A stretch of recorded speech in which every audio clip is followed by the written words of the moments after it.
we're gonna talk about strategies on how to really get some of that information and how to leverage it.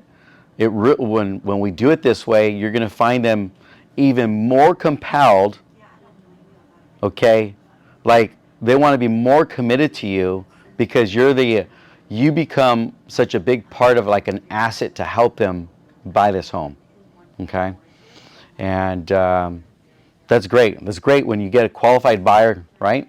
How about the unqualified buyers where they're qualified, but maybe the price points are just not where they need to be in order to buy a home, right?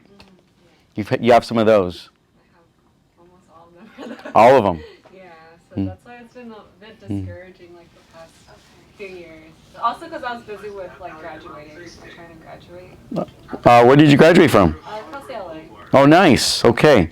So graduated there, and let's work on today on how do we take what you currently have right now and get them converted into a sale. Okay? How are we going to do that? All right. So these are some of my favorite subjects, by the way. Because if we can convert one to a sale, what I realize is when you convert one buyer, that can build momentum for somebody, right? And then now it's just like, hey, what did you do with that one to convert it into a sale? And you start applying that with all your clients. And this is where experience starts to build, right? Not every client is going to be the same exact, it's not going to happen the same exact way, but at least that experience, you can apply it towards, every client you work with.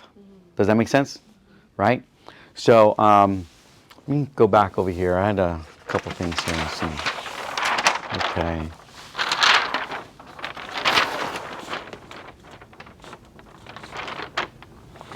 Okay. All right. I don't know if you can read all that. I could barely read that, but it gives me some talking points, okay? And so we're going to talk about, basically, we're talking about like you have an A client right now. Let's learn how, let's work on just grading the clients, right? When we can start grading the clients, and then we can figure out like, hey, how do you get the F client, right, into a D or C, or maybe take them from F to A? How do we do that?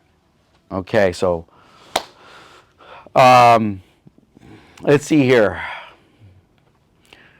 What city you guys live in? Rosemead. Okay.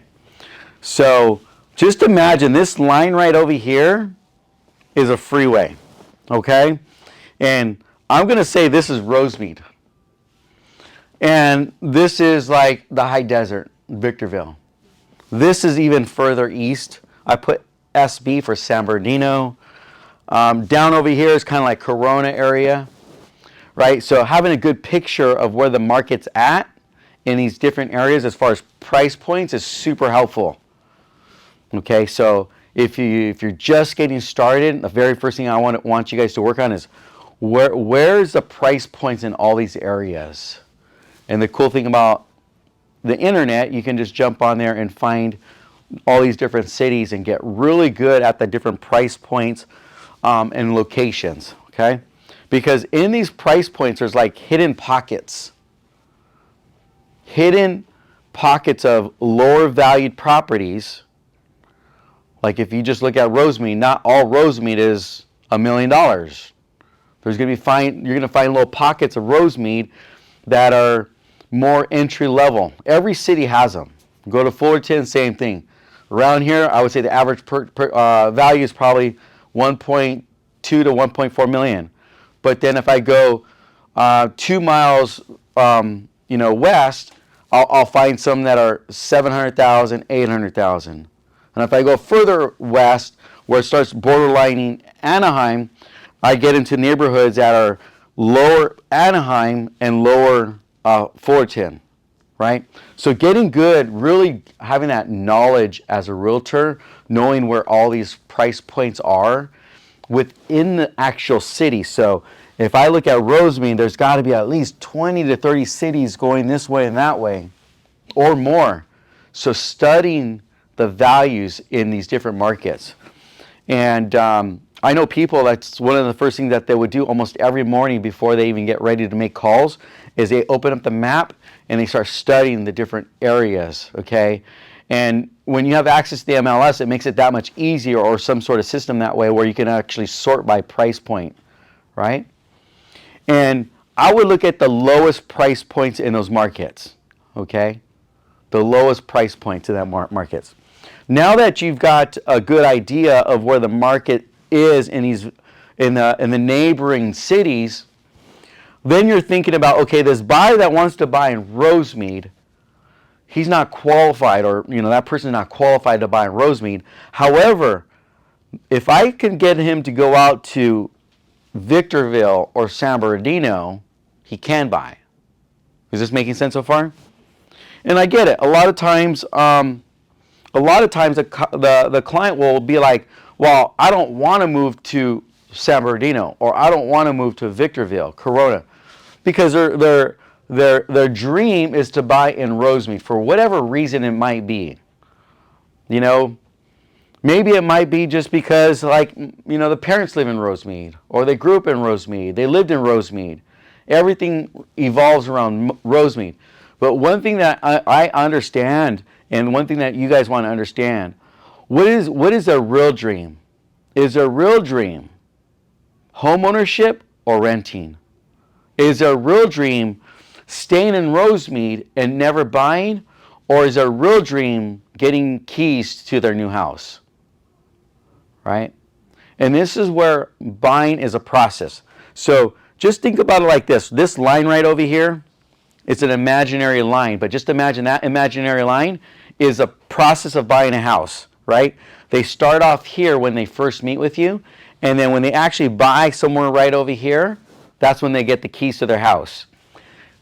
Now, you can get a client that they want to buy in Rosemead, they qualify to buy in Rosemead, and then they buy in Rosemead. And you're going to get some of those. But those are fewer leads in the marketplace. Because how many sales occurred in Rosemead in the last 30 days? Not many. Like the inventory isn't that good. Okay. The inventory is not great. That part's not going to change for a long, long time, right? So, but how many sales do you think occurred last month in Rosemead? Do you have the MLS? Yes. You want to look it up real quick? These are the things that you're going to want to do every single day to monitor the market. Okay? In business, they say, do you have the finger on the pulse? Somebody I was talking to was trading, right? Somebody, like, you guys are traders, something like that? Your family's like traders, right? You cannot, well, from my experience, because I don't trade, because if I did trade, I'd lose a bunch of money, right? But people that trade, and they trade all the time, it's like they know what's going on with the market all the time. They're studying stocks all the time, right?